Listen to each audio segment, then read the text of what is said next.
There's something about how these deep human relationships develop that I think is pretty interesting. I wanted to explore this topic more on my trip to Croatia with my best friend, which is a random thing I just said yes to. Like, the conversation literally went, Hey, hello. Do you have about 60 euros in a week to spare? What? Just tell me, do you? Sure. Would you be interested in going to Croatia with me?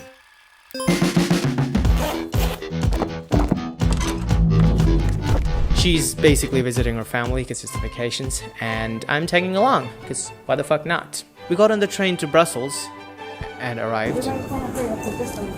Oh, there's like a blend of in the smell. There's like a blend of pee and there's mystery liquids all over the floor. mystery liquids. Yeah, we don't know what it is. We smell pee in the air.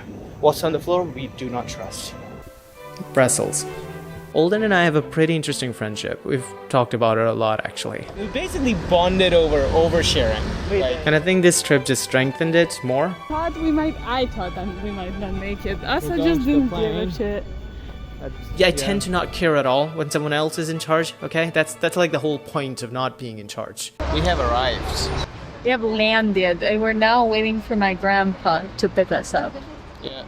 This video's... I don't want to call this video a guide. This is basically me talking about how I formed these pretty close friendships. Because this is new for me. It's not something that happened before, like ever. Oh shit, we haven't vlogged since we arrived. Now? I mean, I'm doing it. So we're in Croatia. Turn it around. I want to see myself. So we're in Croatia, in Istria. We have arrived. That's my sister. I've been thinking about what really strengthens a friendship, because it's, I don't know, I feel like I have way more people that are really close to me than ever before, and I want to find out what caused it, or like what helped. So we're at the beach, and it's deep water. I don't know how to swim. He's gonna survive, it's okay. Yeah. You seek discomforts? Seek discomfort dies. Okay, let's go there. Oh, we're not. Here are shallows, We're not risking it? Damn it. Let's go. And then we're gonna jump off the pier. Just throw me in the water and find out if I can or not, you know? It's like if I naturally am able to or not. Yeah, but nobody's gonna be able to rescue you, you know? It will be like, you know, she brought me to Croatia and killed me. This video isn't about this, but I feel like dumb jokes are a huge part of it. Like, it brings in a lot of vulnerability, which kind of makes you comfortable with, like, being yourself in front of those people. Also, I did learn how to swim.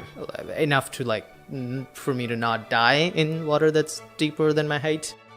The biggest thing that helps, and what I really want to talk about in this video, is deep, vulnerable conversations. It's a really obvious one, I think, but a lot of times it's, like, really hard to incorporate in a friendship.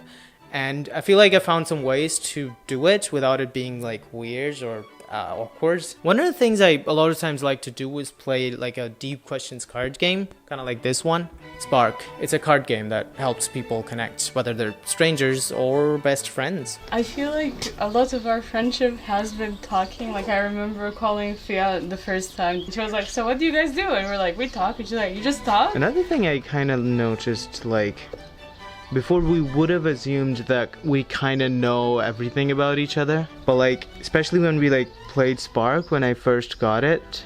I feel like this video is gonna be so much about Spark, I'm sorry. It is gonna be. There are a lot of online deep questions games. You don't really have to have this one, but this is like the best one. But yeah, the thing with these games is like, they push the conversation like out of the general bubble that it always stays in. Like, share a moment where you failed or got rejected but you still felt proud for trying. Or like, tell me a story that only those closest to you know. Or like, what's a dream that's so big that it scares you? Come on, and then you keep going one question after another of these like deep questions. Like, if you don't like end up making out or something after a game of Spark, or becoming like really close friends with someone after a game of Spark, that's obviously the goal. How do you feel?